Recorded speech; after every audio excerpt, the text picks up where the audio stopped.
Bonsoir, peuple de Dieu. Vous qui écoutez ce message,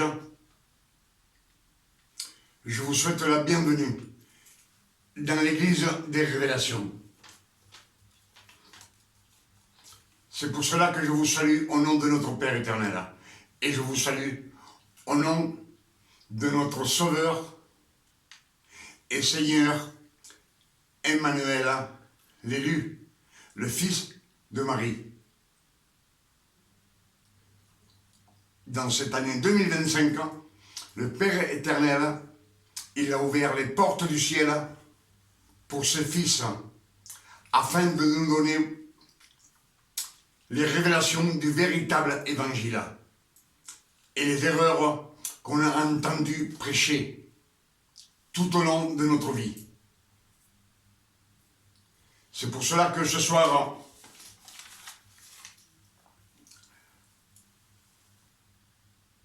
je vous demande d'être attentif à ce que l'on va écouter.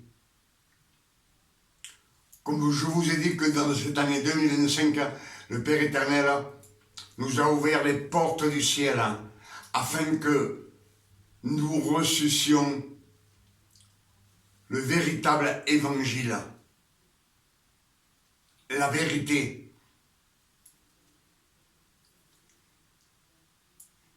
Et ces révélations qu'il va nous donner ce soir,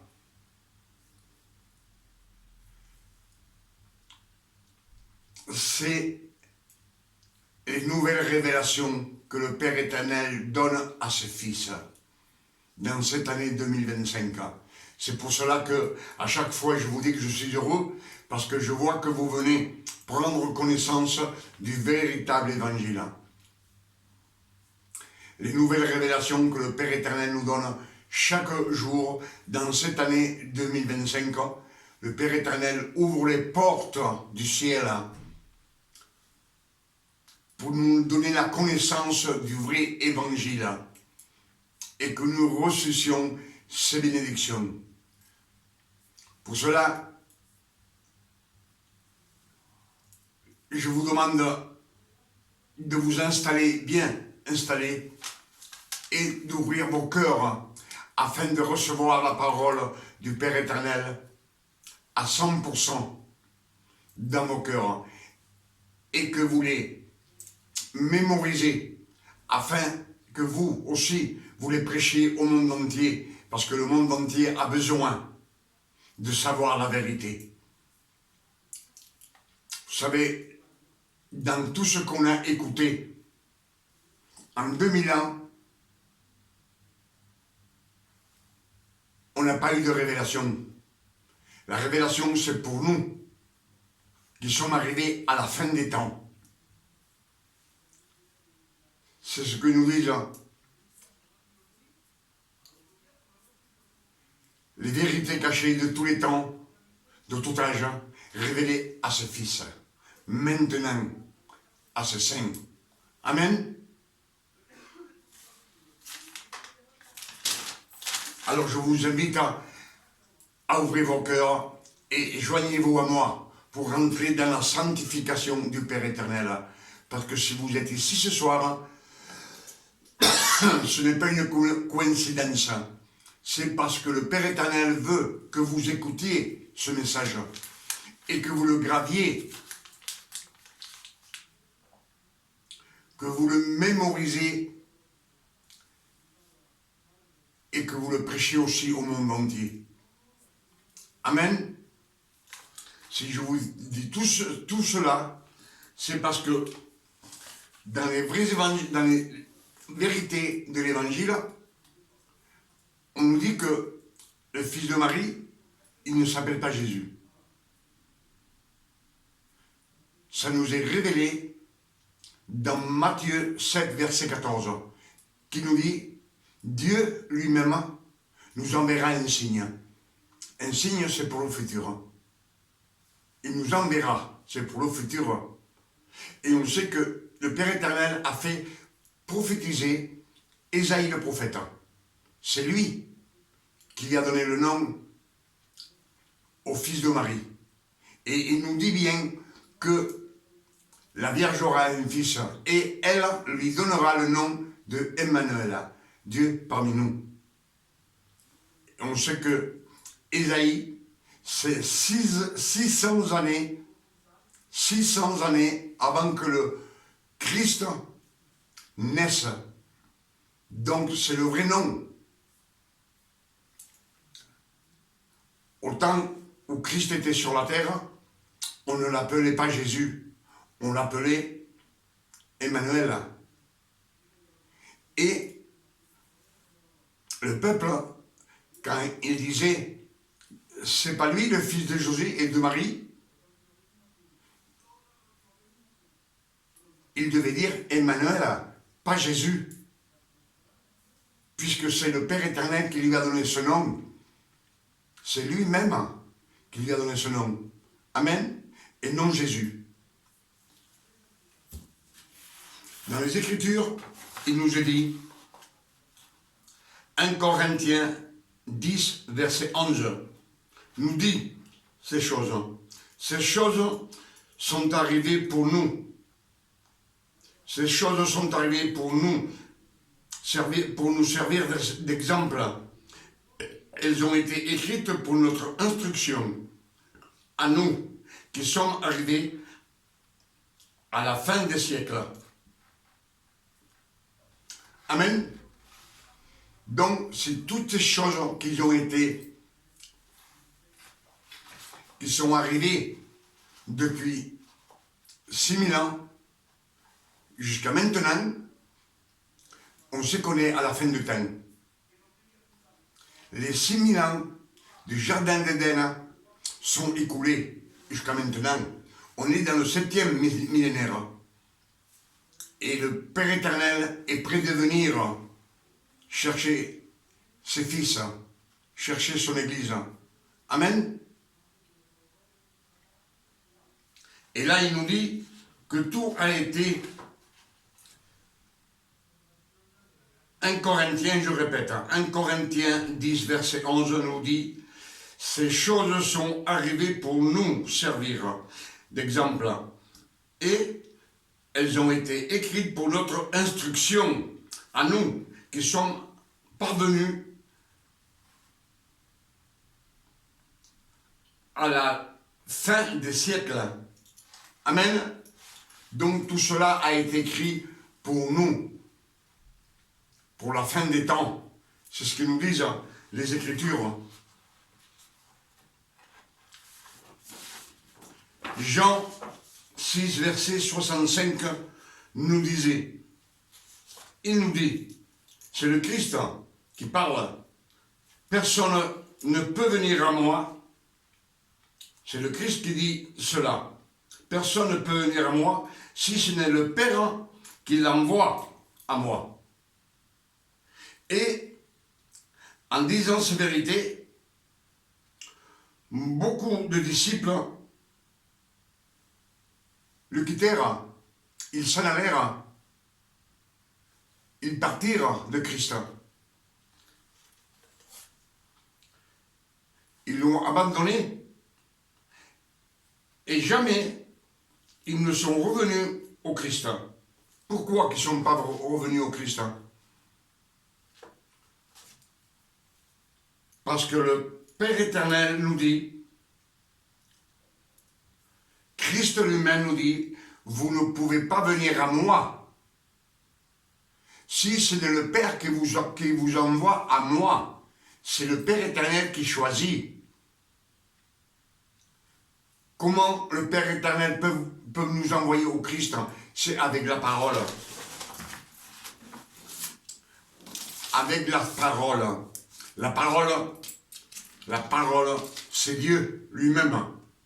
C'est pour cela que Jean 1, verset 1 nous dit qu'au commencement était la parole.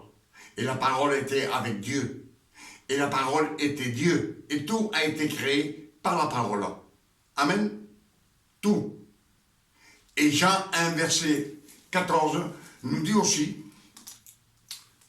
que la parole a été faite chair.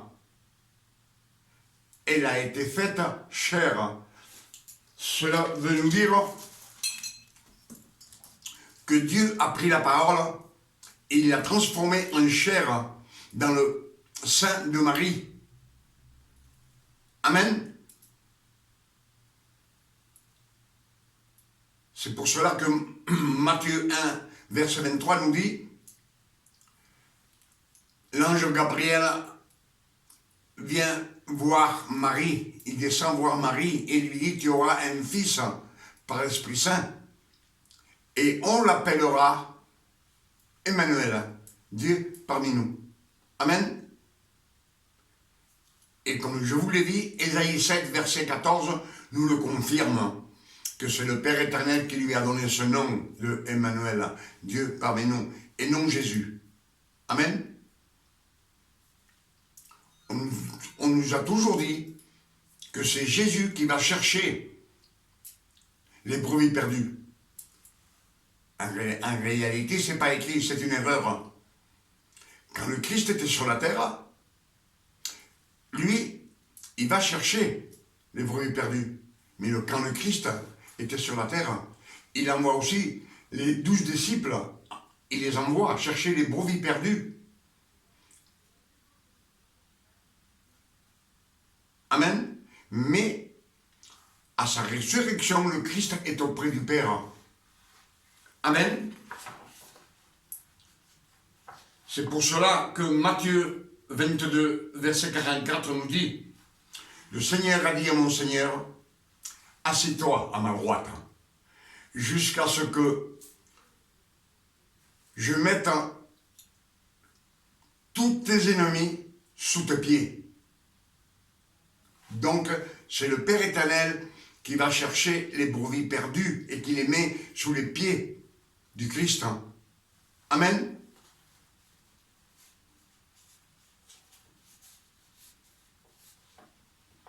Ce sont les Écritures qui le disent, Matthieu 22, verset 44.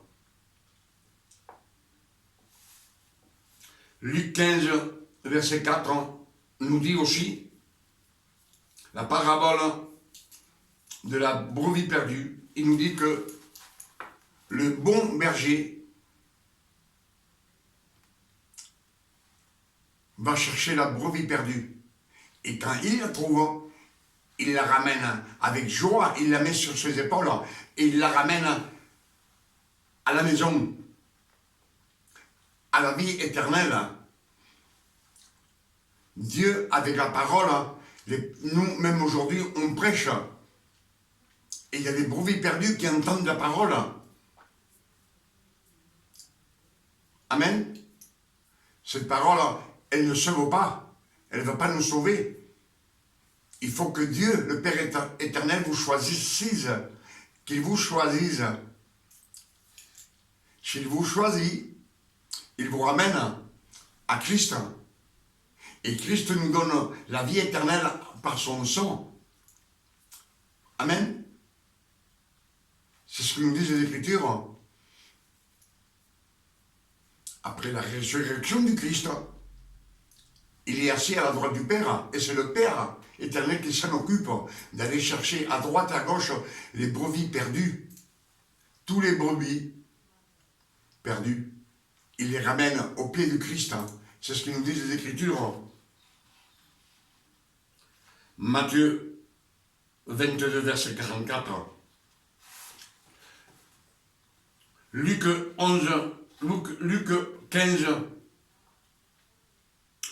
15, verset 11.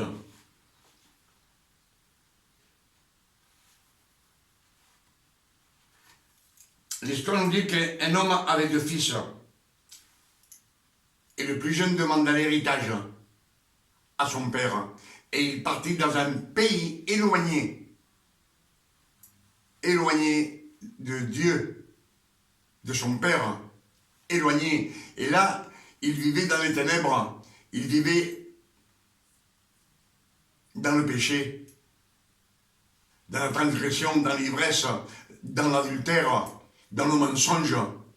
Mais les Écritures nous disent qu'un jour, dans ce pays, il eut une famine et on n'avait plus rien à manger. Et cet homme le fils prodigue, il réfléchit, puis il se dit, dans la maison de mon père, il y a du pain en abondance. Même les ouvriers ont du pain en abondance. Et alors, il se dit en lui-même, j'irai vers mon père et je lui dirai, j'ai péché contre le ciel et contre toi. Amen. Et quand il se lève, qu'il sort des ténèbres, on dit que les Écritures nous disent que le Père éternel est en train de regarder à l'horizon sur la terre. Il regarde sur la terre. Et quand il le voit sortir des ténèbres, il vient pour du pain, pour manger. Le Père éternel, il court en courant, puis il l'embrasse, il ne le laisse pas parler. Avec joie. C'est la même image que le bon berger qui va chercher la brebis et il la trouve, il la met sur ses épaules. Et ils nous disent que il n'y a plus de joie pour une personne qui se reprend que pour 99, ils n'ont pas besoin de repentance. Et il nous dit que le ciel est en joie. Les anges du ciel se réjouissent, font la fête. Et là, quand le Père éternel embrasse le fils prodigue, il le ramène aussi à la maison. Le fils prodigue représente tout homme et toute femme, tout être humain qui vit dans les ténèbres, dans le monde, dans le péché, dans l'adultère, dans la transgression, dans l'ivresse, dans le mensonge. Et le Père éternel, quand le fils prodigue voit qu'il sort des ténèbres, il vient à la lumière et le Père éternel le voit. Amen. Et il l'amène dans la maison et tout de suite, on lui met une robe neuve, des sandales aux pieds. On lui met aussi un anneau au doigt qui représente la nouvelle alliance.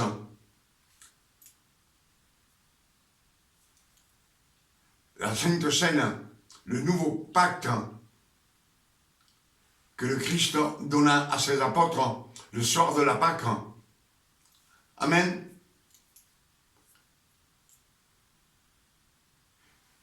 Et il nous dit bien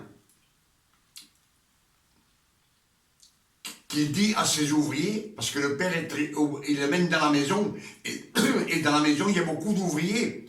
Il dit aux ouvriers, mettez-lui une robe neuve, des sandales aux pieds, un anneau au doigt, et tuez le veau gras.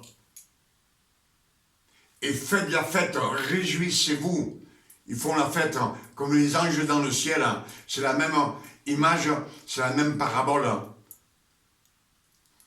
que le bon berger. C'est toujours le Père éternel qui va chercher. Amen. La brebis galeuse.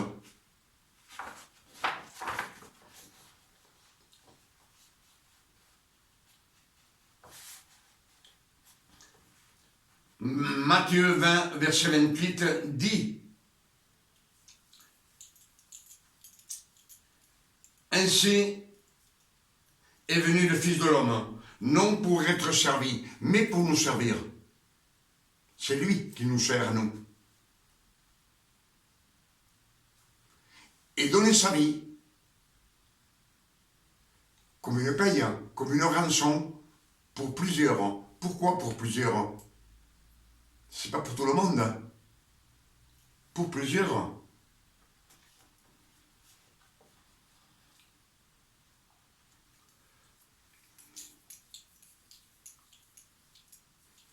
Le Fils de l'homme, quand il vient sur la terre, il prêche la parole de Dieu. C'est la parole qui est prêchée. C'est elle qui nous ramène à Christ, à l'élu, au Fils que le Père éternel a élu, le premier d'entre ses frères. Ça nous représente un peu Luc 8, verset 4, la parabole du semeur. Il nous dit qu'un semeur, celui qui sème la semence, il sort pour semer.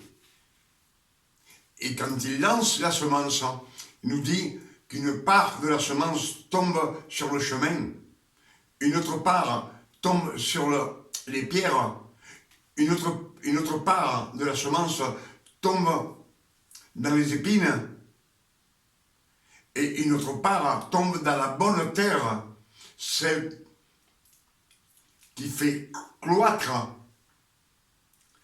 la sainteté. Là, on voit que vous avez aussi 4 cas.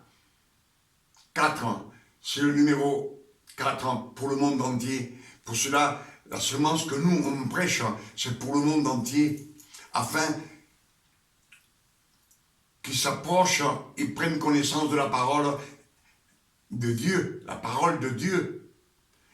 Et la parole de Dieu, Dieu, le Père éternel, il te ramène vers le Christ. C'est pour cela que dans les Écritures, il nous dit, Jean 6, verset 65, personne ne peut aller au Père. Personne ne peut venir à moi. C'est le Christ qui parle. Personne ne peut venir à moi si ce n'est le Père qui vous envoie. Sur ces paroles, beaucoup de disciples le quittèrent. Ils partirent. Ils ne sont jamais revenus vers le Christ. Pourquoi? Parce que ces disciples qui sont partis n'ont jamais été élus. Ils sont venus à Christ parce qu'ils ont entendu la parole. Mais Dieu le Père éternel ne les a jamais choisis. C'est pour cela qu'ils sont partis.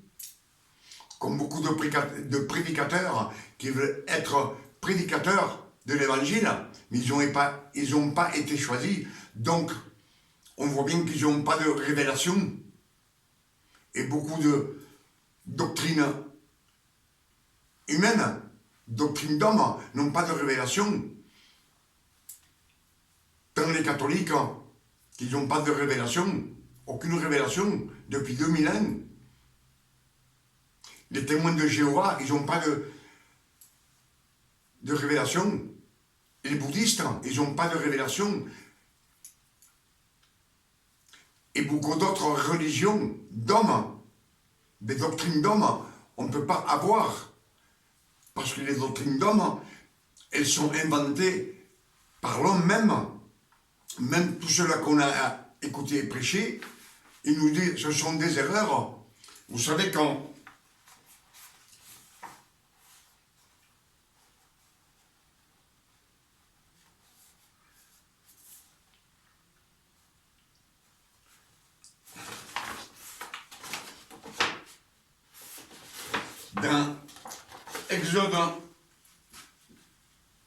dans Exode 12, quand le Père éternel dit à Moïse, prends un agneau et sacrifie-le, prends son sang dans un récipient, et ce sang, tu le mettras sur le linteau de la porte et sur les poteaux de la porte. Et ce soir, vous mangerez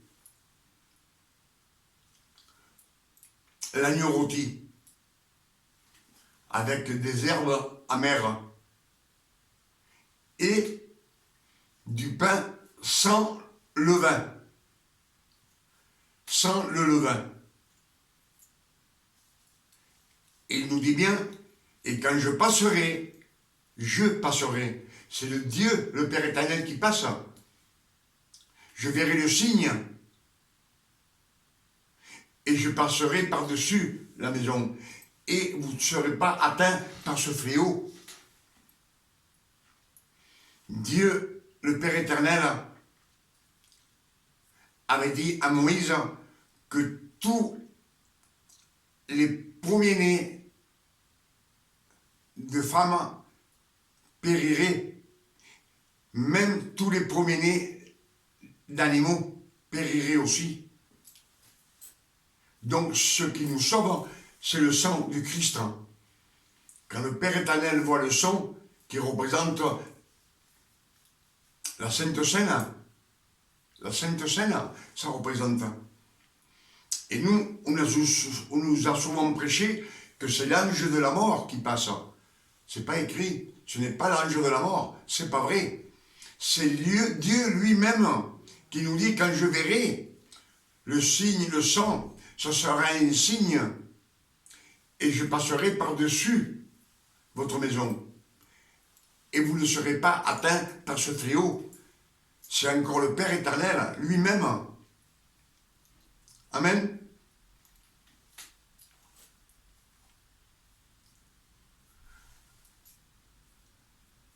À Abraham, Melchisedec vient le voir et il lui apporta du pain et du vin, une image de la Sainte Seine. Et une fois qu'il prit le pain et le vin, il le bénit après. C'est aussi l'image de la Sainte Seine que le Christ donna à ses apôtres le soir de la Pâque, un vendredi soir. Amen.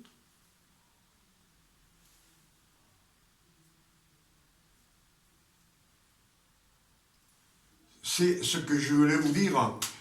Et on nous a toujours dit que le Christ vient chercher son Église. C'est pas écrit non plus.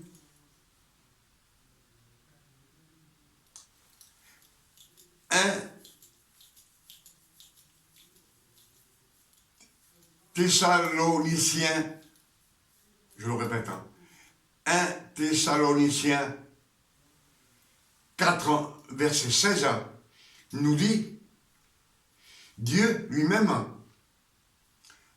à la voix d'un archange et au son de la trompette de Dieu, Dieu descendra du ciel. C'est Dieu qui descend pour prendre son Église. C'est pas le Christ. Encore une erreur. C'est des erreurs que les hommes ils ont commis en lisant les Écritures et qui nous ont prêché à nous. Et nous, malheureusement, on les a prêchés aussi à tous ceux qui nous entendent. Mais c'est une fausse doctrine. Il y a 2000 ans qu'on appelle le fils de Marie, qu'on appelle Jésus.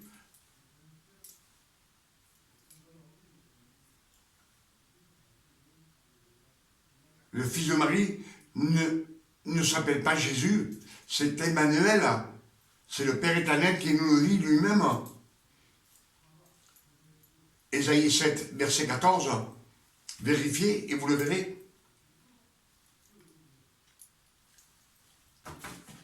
Et c'est tout été écrit pour nous, pour la fin des temps. 1 Corinthiens 10, verset 11, nous dit, ces choses sont arrivées pour nous servir d'exemple. Elles ont été écrites pour notre instruction, pour notre connaissance, à nous, qui sommes parvenus à la fin des siècles. On se connaît à la fin des temps. Vous savez, on nous dit toujours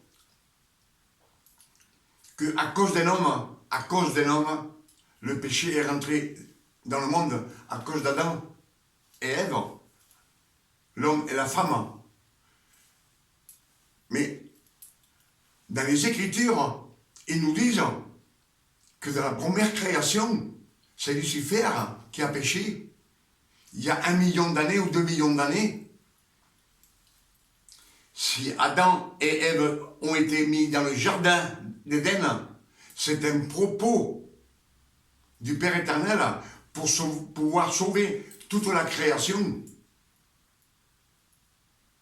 Tout a commencé Père éternel, dans la première création, il se reposait, et dans la seconde création, on voit qu'il ne se repose pas. Quand il vient, il appelle l'homme. Il ne se repose pas. Il commence lui-même, fait un sacrifice de bêtes. Il les couvre avec des peaux de bêtes avec le sang. Mais une fois qu'ils ont péché, qu'ils sont hors du jardin,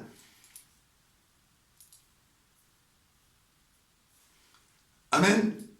S'il les couvre avec le sang, c'est parce qu'il n'y a que le sang qui peut effacer les péchés, les transgressions.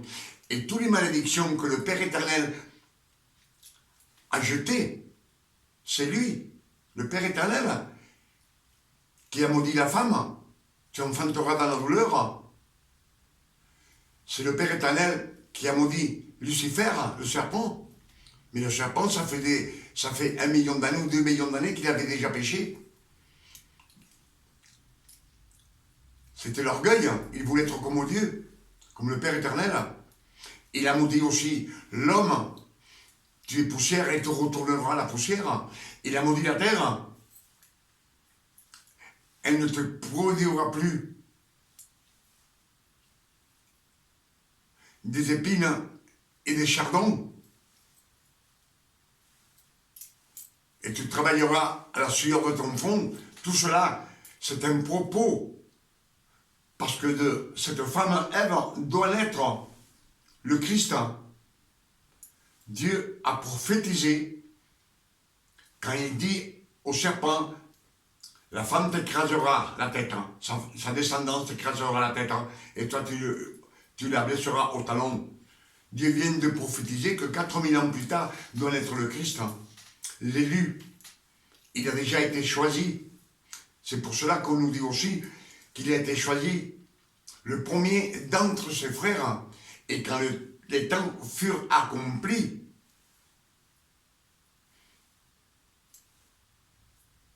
cela veut dire 60 ans avant que Israël, la Palestine, soit sous la domination des Romains, des Latins. Amen.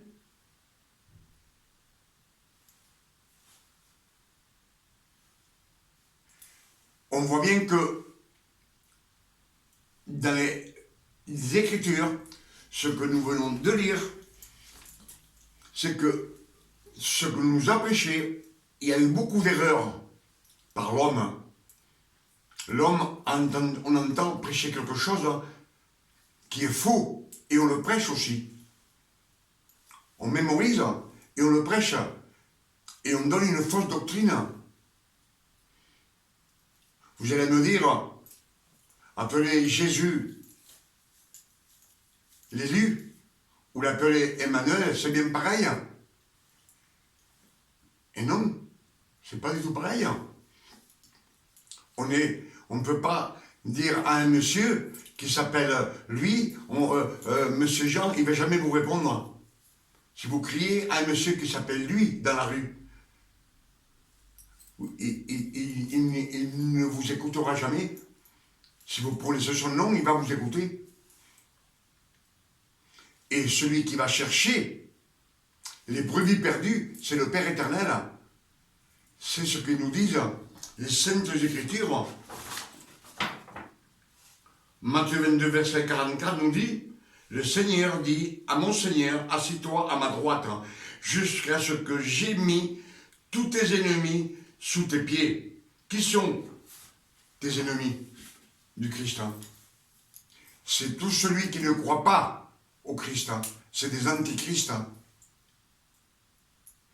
Et c'est le Père éternel qui va les chercher pour les mettre sous les pieds de Jésus. C'est ce qu'ils nous disent. Jésus, Emmanuel, qui est auprès du Père, c'est lui qui travaille, c'est le Père éternel. Nous, on a toujours tendance à dire, j'ai trouvé Dieu. C'est encore une erreur.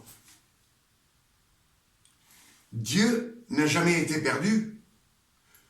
ceux qui sont perdus depuis la création du monde, depuis que Lucifer a péché, par orgueil, c'est la personne humaine.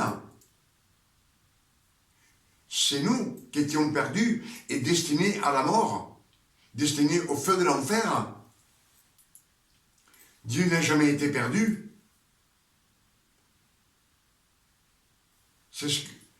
Et nous, on a toujours tendance à dire « j'ai trouvé Dieu ». Non, Dieu vous a trouvé. C'est pour cela qu'il nous dit « personne ne peut venir au Christ si ce n'est le Père qui vous envoie ». Comment il peut vous envoyer, le Père, vers le Christ, avec les Saintes Écritures? C'est la parole de Dieu. C'est elle qui est prêchée au monde entier afin qu'il s'approche de Dieu, qu'il prenne connaissance du Père éternel. Et une fois qu'il est intéressé, de plus en plus, Dieu voit les cœurs, voit vos pensées, et il vous amène au Christ. Et le Christ nous dit qu'il nous sauve par son sang précieux. C'est ce qu'il nous dit.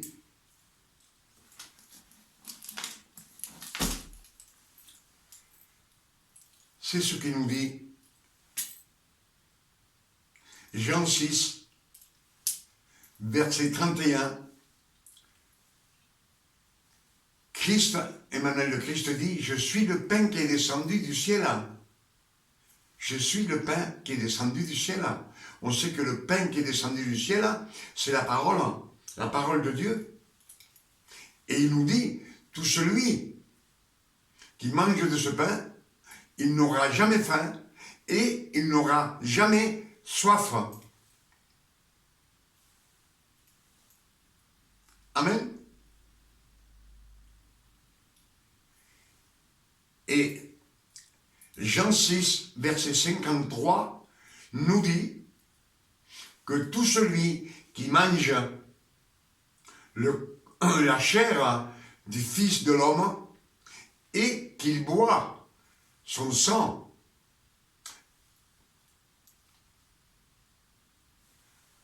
aura la vie éternelle. Il dit, il vivra en moi et je vivrai en lui. Amen. Et je le ressusciterai à la fin. Amen. C'est ce qu'il nous dit 1 Thessaloniciens 4, 16. C'est Dieu qui descend du ciel et tous les morts en Christ ressusciteront. Amen. C'est le Père éternel qui descend. Ce n'est pas le Christ non plus. C'est le Père éternel qui descend, Dieu lui-même.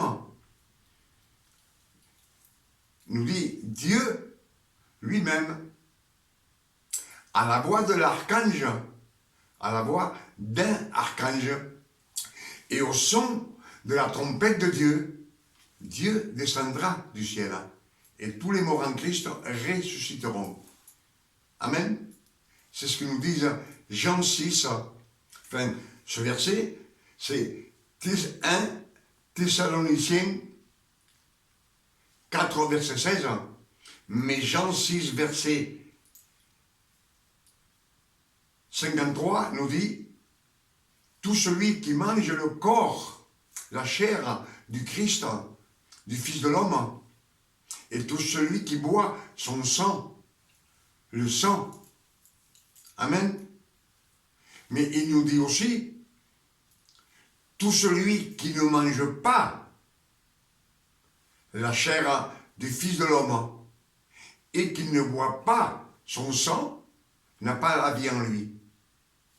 S'il n'a pas la vie en lui, c'est parce qu'il est mort spirituellement. Et si cette personne meurt, elle va au feu de l'enfer. Si bien clair, les Écritures sont claires quand on les médite. C'est pour cela que le Père éternel nous dit des dizaines et des dizaines de fois, méditez les Écritures jour et nuit. Méditez-les, afin que tout vous réussissez sur la terre. S'il nous le dit, il le dit à Moïse, à Josué, à Ézéchiel, à Osée, dans l'Exode, 2 fois, dans l'Exode 1, verset 1, et dans l'Exode 1, verset 78. Amen. Alors écoutez ce qu'il dit, écoutez sa parole,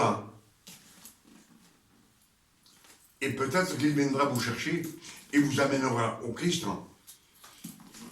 Parce que si un prédicateur, par sa volonté à lui, il veut être prédicateur, mais si le Père éternel ne l'a pas choisi pour l'amener à Christ, il ne sera jamais prédicateur. Il peut prêcher s'il veut, mais il n'aura aucune révélation.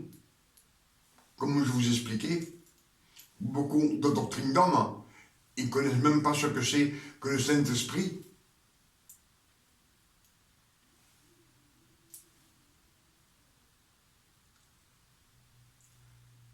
Ils veulent être prédicateurs parce qu'ils veulent.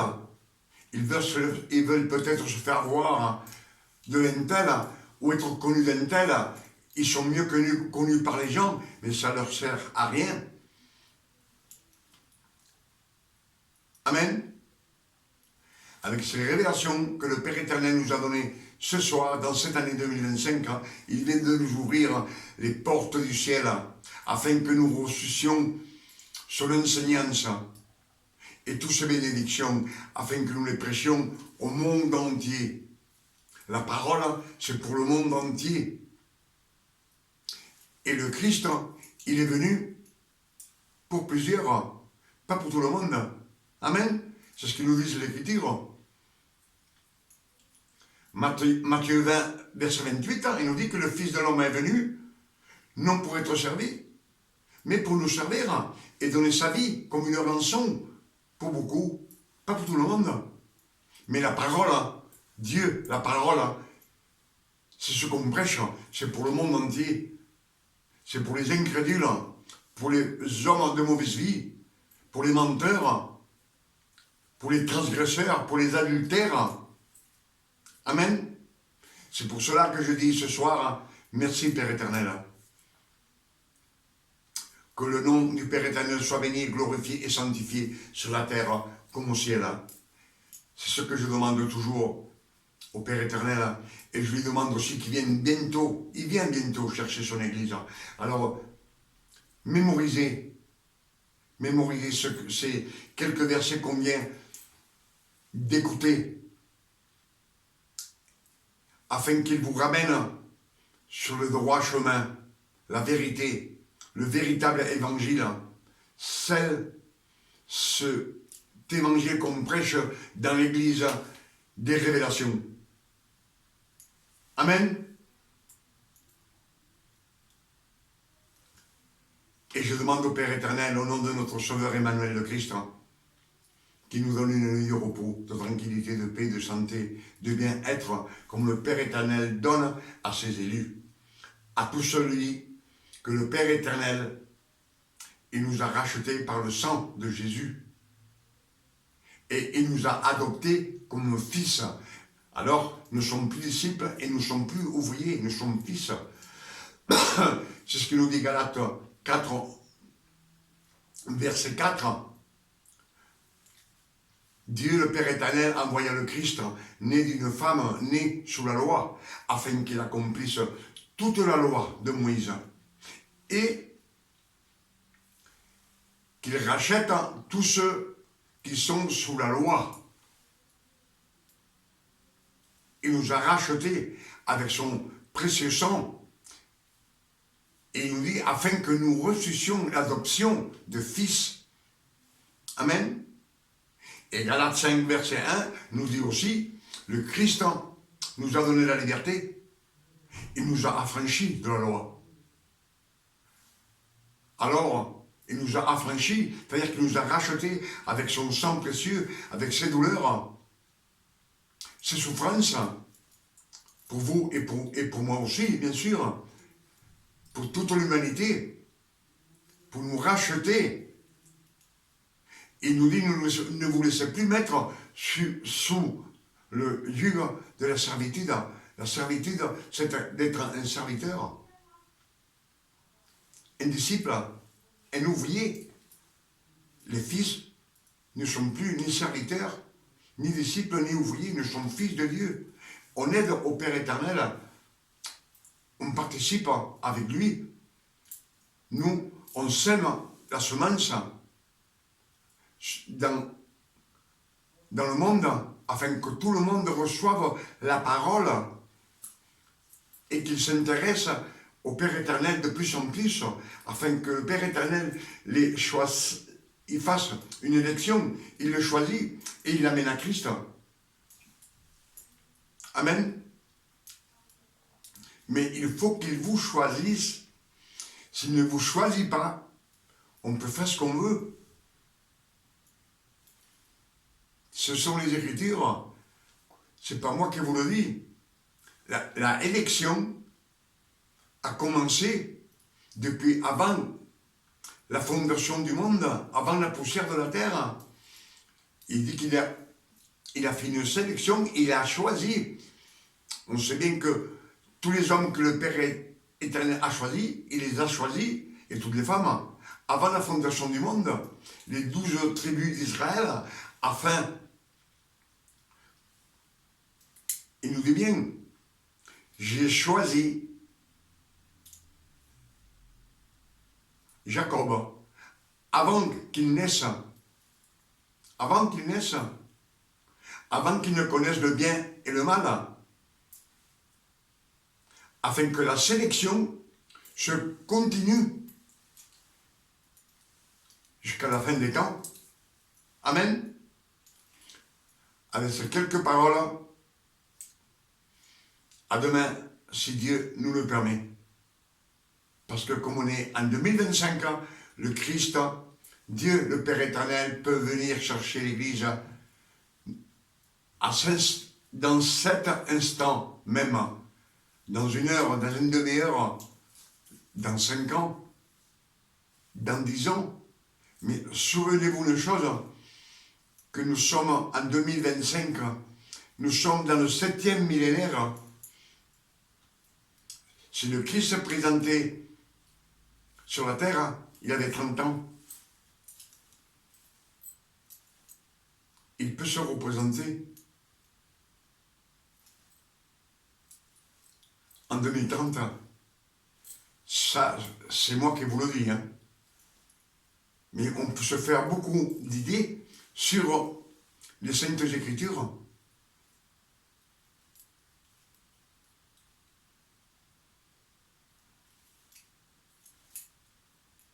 Amen. Que Dieu vous garde et vous bénisse. Hein, et qui vous donne beaucoup de révélations ce soir, afin que vous puissiez les prêcher au monde entier et que vous puissiez marcher sur le chemin de la vérité, ce chemin qui mène au Père éternel et qui nous gardera dans ses bras pour toute l'éternité. Que Dieu vous bénisse et vous garde. À la prochaine. Amen.